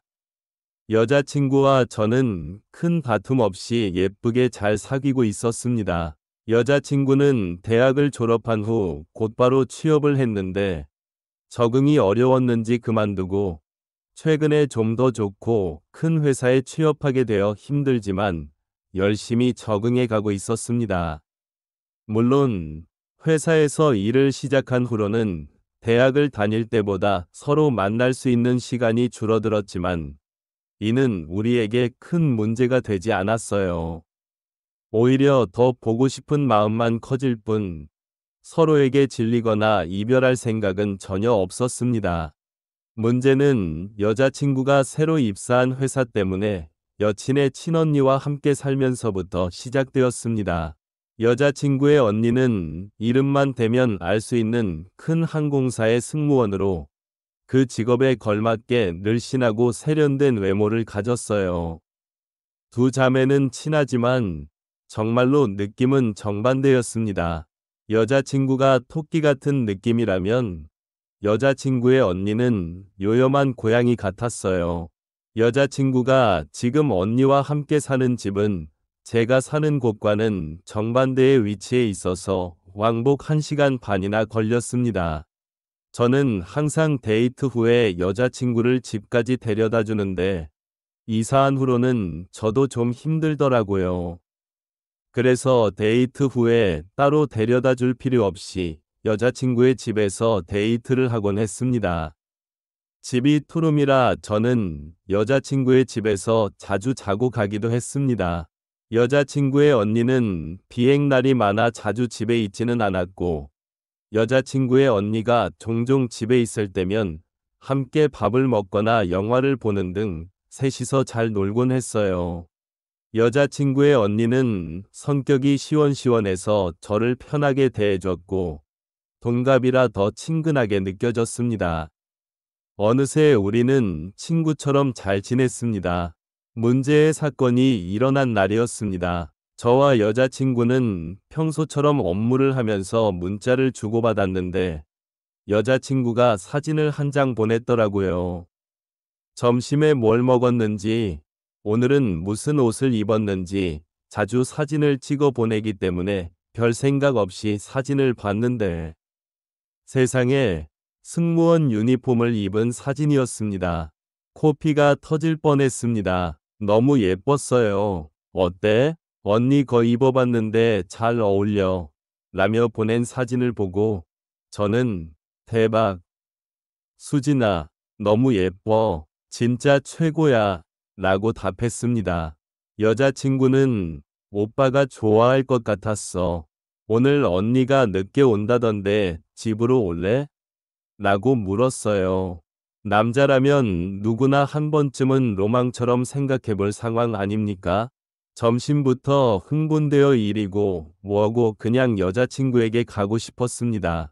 그런데 웬걸 거래처에서 주문을 늦게 하는 바람에 야근 아닌 야근을 해야 했습니다.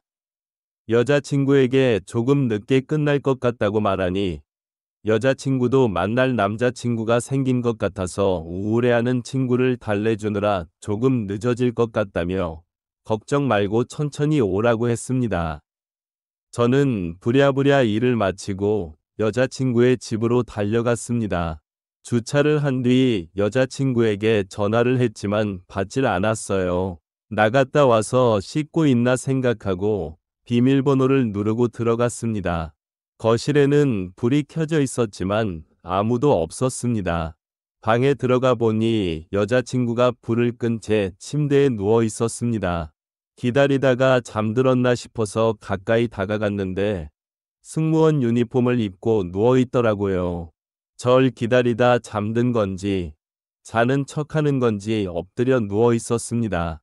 승무원 유니폼을 입은 여자친구를 보니 가슴이 두근거렸고 저도 모르게 옆에 누워 뒤에서 꼭 껴안았습니다. 여자친구도 좋은지 몸을 저에게 바짝 기대더니 입을 맞추기 위해 얼굴을 돌리려 했는데 그 순간 심장이 철렁했습니다. 안고 있던 사람은 여자친구가 아니라 여자친구의 언니였습니다. 제가 너무 놀라 멈추자 여자친구의 언니는 오히려 먼저 제게 입을 맞춰왔습니다. 저는 너무 당황했지만 여자친구와는 다른 여자친구의 언니의 입맞춤 실력에 이 이성의 끈을 놓아버렸습니다. 그렇게 저는 여자친구가 없는 동안 여자친구의 언니와 돌이킬 수 없는 실수를 저질러 버렸어요. 일이 끝난 후 여자친구의 언니는 오랜만에 즐거웠다며 이제 곧 동생이 올 테니 좋겠다고 말하며 욕실로 들어갔습니다. 저는 심란한 마음을 뒤로 한 채 도망치듯 그 집에서 나왔습니다. 집에 가는 길에 여자친구에게 전화가 왔지만 받지 않았어요. 여자친구는 친구가 너무 울어서 빨리 올 수가 없었다며 이제 집에 가고 있다고 미안하다고 연락을 해왔습니다. 여자친구의 전화가 계속 오길래 피곤해서 퇴근 후 바로 집으로 왔다고 걱정 말라고 문자를 남겼습니다. 죄책감에 도저히 여자친구의 전화를 받을 수가 없었습니다.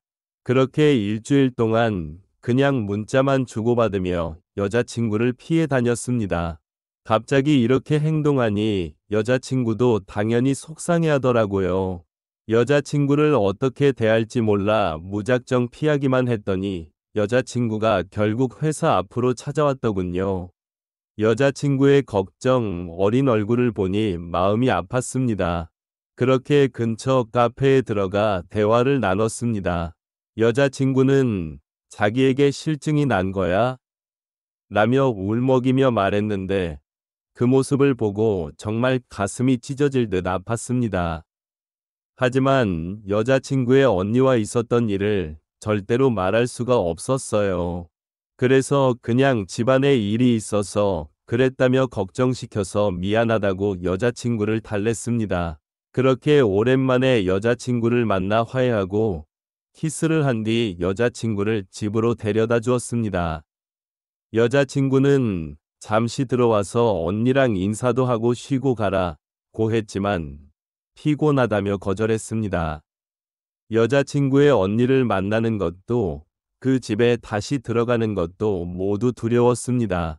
혹시라도 여자친구가 여자친구의 언니와 사이에서 뭔가 이상한 점을 눈치채기라도 한다면 저는 여자친구를 잃을 수 있었습니다. 그 후로 저는 여자친구를 집까지 데려다 주기만 할 뿐 절대 집에 들어가지 않았습니다. 피곤했지만 어쩔 수 없었죠. 여느 때와 마찬가지로 여자친구를 데려다 주는데 마침 여자친구의 언니도 집에 들어가는 길이라 마주치고 말았습니다. 퇴근인지 승무원 유니폼을 입고 있었습니다. 그날 이 일이 생각나서 아찔했습니다. 저는 여자친구의 언니를 똑바로 쳐다볼 수가 없었습니다. 제 반응이 재미있었는지 여자친구의 언니는 운전석에 더 가까이 다가와서 제게 인사를 내더군요.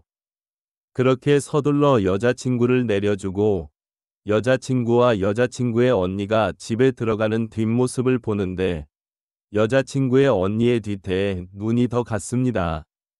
모르겠습니다. 여자친구의 언니는 어떻게 저렇게 아무렇지 않은 건지 저는 미칠 것 같은데 저 혼자만 깊은 고민을 한 것 같아 김이 빠지기도 하더군요. 아무렇지 않은 여자친구의 언니를 보니 저도 그냥 없었던 일로 생각해야겠다는 마음이 들었습니다.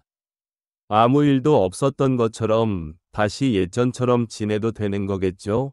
제 이야기를 들어주셔서 감사합니다. 좋아요와 구독을 눌러서 저를 응원해주세요. 응원해주세요. 어린 시절을 함께한 나, 만식, 그리고 철수는 늘 붙어 다니며 사고를 일으켜 삼총사라 불리던 절친한 친구들이었습니다. 마치 가족 같은 우리 셋은 수많은 추억을 공유하며 즐거운 시간을 보냈죠. 그런데 어느새 세월이 흘러 삼총사 중에서 가장 먼저 만식이 결혼을 앞두게 되었고 그 소식을 들은 우리 셋은 어릴 적 추억을 떠올리며 마지막으로 어릴 때처럼 일탈하기로 결심했습니다. 만식의 결혼식을 한 달 앞두고 우리 셋은 총각 파티를 위해 경주의 바닷가로 떠나기로 했습니다. 계획은 완벽했죠. 금요일에 출발해서 첫날은 바베큐 파티, 둘째 날은 경주 시내에서 나이트클럽이나 주점을 방문하는 2박 3일의 일정이었습니다. 우리는 펜션에 도착하자마자 설레는 마음으로 짐을 내리고 바베큐 파티 준비에 나섰습니다. 그때였습니다. 검정색 그랜저 한 대가 펜션 주차장에 들어왔고 우리는 본능적으로 그쪽을 쳐다보았죠. 주차를 마친 그랜저의 문이 열리고 먼저 내려온 사람을 본 순간 우리는 눈을 의심했습니다. 차에서 내린 사람들은 40대 초반으로 보이는 세련되고 매력적인 여성 3명이었거든요. 처음엔 누군가의 어머니나 누나쯤이 아닐까 생각했지만 가까이서 보니 그저 매력적인 아줌마가 아니라 몸매며 스타일이며 관리가 잘 되어 있는 분들이었습니다. 머리는 자연스럽게 빗어넘긴 웨이브 스타일, 작은 액세서리들로 포인트를 준 옷차림에서 멋스러움이 묻어났습니다. 철수는 흥미로운 표정으로 어라, 이게 무슨 운명이야? 우리도 셋인데 저쪽도 셋이네 라며 말을 꺼냈고 나와 만식은 어이없다는 듯 웃음을 터뜨렸죠. 이 아줌마들도 우리가 쳐다보는 걸 느꼈는지 미소를 지으며 서로 귓속말을 주고받는 모습이 눈에 들어왔습니다. 그러다 한 명이 고개를 돌려 우리를 슬쩍 쳐다보며 웃음을 터뜨리는 바람에 우리는 순간 당황해 얼른 시선을 돌리기도 했죠. 트렁크에서 큰 짐들을 하나둘 꺼내는 모습에 철수는 가만히 있을 수 없었던 것 같습니다. 혹시 무거우시면 도와드릴까요? 라며 그들에게 다가갔죠. 예상치 못한 만남에 흥미진진했던 우리 셋은 이들과 어떤 이야기를 나누게 될지 기대감으로 가득 찼습니다. 펜션은 다양한 편의시설을 갖추고 있었는데 가장 마음에 들었던 곳은 실내외 바베큐장이었습니다. 저희는 야외 바베큐장에서 소주 한잔하며 바람을 만끽하고 있었죠. 그런데 갑자기 폭우가 쏟아지면서 급하게 실내로 자리를 옮겼습니다. 문제는 근처에서 바베큐를 즐기던 그녀들도 비를 피하지 못하고 처마 밑에서 비를 피해 서성이고 있더군요. 이때 철수가 술에 취해 돕고 싶다며 그녀들에게 다가가더니 우리와 자리를 합쳐서 함께 즐기는 게 어떠냐고 제안했죠. 그녀들도 급하게 술과 고기를 챙겨와서 우리의 테이블과 합석하게 되었습니다. 그녀들은 3명이었고 우리와 딱 맞아떨어졌죠. 철수가 장난스럽게 우리가 3명이고 저쪽도 3명이라 운명인 것 같지 않냐고 말하는데 한 분이 철수에게 혹시 선수 아니냐고 물으며 모두 웃음이 터졌습니다. 술잔이 오가며 서로를 소개하는데 그녀들은 모두 40대 초반이고 그중 한 명은 이혼한 지 얼마 안 되었다고 하더군요. 나머지 2분은 말이 없었지만 그저 분위기에 젖어 있었습니다. 처음에는 약간 어색한 기류가 살짝 있었지만 술잔을 주고받으며 자연스레 말문이 터졌습니다. 40대 초반의 그녀들은 우리와 나이 차이가 있음에도 놀라울 정도로 코드가 잘 맞았습니다. 저희 셋과 그녀들 셋, 마치 오랜 친구들처럼 대화를 나누면서 서로 웃고 농담도 주고받게 되었죠. 철수가 우리는 이래봬도 어릴 때부터 삼총사로 유명했다며 추억 이야기를 꺼내자 그녀들은 궁금해하며 자세히 물어봤습니다. 삼총사가 어렸을 때 함께했던 장난이나 웃긴 에피소드를 이야기하며 모두 웃음이 끊이지 않았습니다. 그녀들도 저마다의 이야기를 들려주었습니다. 한 분은 최근 이혼을 하고 다른 2분도 서로 어린 시절부터 알고 지낸 친구 사이라고 하며 각자 삶의 이야기와 함께 자연스럽게 추억을 회상하듯 이야기를 이어갔습니다. 그러다 보니 어느새 어색함은 사라지고 서로의 이름을 부르며 친근하게 농담을 주고받는 사이가 되었습니다. 그녀들은 우리를 칭찬하며 이렇게 젊고 재밌는 친구들 만날 줄 몰랐다며 웃었고 분위기는 점점 더 편안해졌습니다. 저는 필름이 끊길 때까지 술을 마셨고 다음날 눈을 떠보니 전날 이혼했다고 했던 분과 함께 방에 있더군요. 그 순간 머리가 아팠지만 어쩐지 기분이 나쁘지 않았고 자연스레 그녀와 시간을 보냈습니다. 이후 그녀는 어제 정말 재미있었다며 오늘도 함께 할 수 있겠냐고 묻더군요. 우리는 고민할 것도 없이 흔쾌히 승낙했고 저녁 7시가 되어 어제처럼 바베큐장에서 다시 만났습니다. 한참 동안 술을 마시며 떠들고 웃다가 전날 철수에게 선수 아니냐고 물었던 분이 오더니 옆에 앉아도 되냐고 물었고 안 될 게 뭐 있냐며 허락해줬습니다. 저희는 가위바위보를 해서 진 사람이 소원을 들어주기로 했고 이번엔 제가 이겨 자연스럽게 방으로 이동해 함께 시간을 보냈죠. 어색할 줄 알았던 만남이었지만 끝내 서로 좋은 추억을 만들며 뜻깊은 시간을 보낼 수 있었습니다. 안녕하세요. 저는 30살 미혼남인데 최근에 10살 연상의 여자를 좋아하게 되었습니다. 그녀는 바로 경주 여행에서 만난 돌싱녀였어요. 처음엔 그저 가볍게 만나는 누나로 생각했었죠. 그때 당시 썸을 타던 사람이 있었기 때문에 그녀에게 크게 신경 쓰지 않았어요. 하지만 그 썸은 단지 호감만 있었을 뿐 점점 성격적으로나 다른 면에서 맞지 않는다고 느껴졌고 결국 자연스럽게 끝났죠. 그러다 우연히 그녀의 노트북을 포맷해주게 되면서 더 가까워졌어요. 그 일을 계기로 연락도 자주 하게 되었고 덕분에 저희는 점점 더 친해졌죠. 이후로 영화도 보고 밥도 먹고 술 한잔하며 여러 번 데이트도 했어요. 어느 날 제가 그녀의 머리를 푼 모습이 예쁘다고 하자 다음 만남엔 일부러 머리를 풀고 나오더군요. 집에 들어가면 꼭 도착했다고 연락하라고 하고 마치 연인처럼 자연스럽게 애교도 부리고 사랑한다는 말도 자주 주고받았죠. 그런데 한 번은 데이트 장소에서 갑자기 다음에 여자친구 생기면 여기 데려와봐 라는 말을 하더라고요. 순간 머릿속이 복잡해졌어요. 그래서 바로 말했죠. 우리 정식으로 만나기로 한 거 아니었어? 그런데 그녀는 우리가 평생 갈 수는 없잖아. 너도 또래 여자를 만나 장가 가야지라며 은근히 선을 긋는 듯한 말을 했습니다. 그동안은 평범한 연인처럼 잘 지내왔기에 당황스러웠고 지금은 그녀의 진심이 무엇인지 혼란스러워요. 저도 이제는 그녀를 진심으로 좋아하게 되었고 미래가 어떻게 되든 함께하고 싶은 마음이 큽니다. 진심으로 잘 맞는다면 결혼까지는 아니더라도 그냥 같이 사는 것도 나쁘지 않을 것 같다는 생각까지 하게 되었어요. 하지만 그녀의 마지막 말이 자꾸만 머릿속을 떠나지 않네요. 나보다 더 좋은 여자 만나야지라고 억지로 웃으며 하던 그 말이 너무나도 아프게 다가옵니다. 이제 어떻게 해야 할까요? 계속 만남을 이어가도 될지 아니면 이쯤에서 그만둬야 하는지 고민이 되네요.